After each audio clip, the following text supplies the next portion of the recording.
A dusty change jar might not seem like a portal to riches, but a 1966 quarter tucked between last week's coffee change and a forgotten parking meter fee could turn that perception on its head. As you hold this piece, flat, cupronickel-clad, copper core, it's easy to overlook its journey from budget pocket change to a collector's treasure. Yet under that familiar Washington profile lies a story of monumental shifts in the mid-1960s minting landscape, plus enough rare mistakes to keep eager numismatists on the hunt for years to come. Back in early 1966, the United States Mint was elbow-deep in transformation. Rising silver prices had forced a change in composition.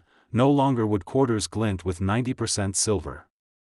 Instead, a bonded layer of 75% copper and 25% nickel wrapped around a pure copper interior.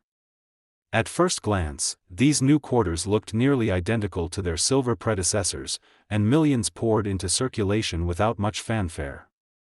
The transition was swift. Shortages at vending machines and payphones drove demand for clad coinage, so mint facilities in Philadelphia and Denver ran around the clock. Yet this frenetic pace occasionally birthed oddities, pieces that slipped through quality control and became rare collector highlights decades later. Spotting an error on a 1966 quarter requires sharp eyes and sometimes a magnifier.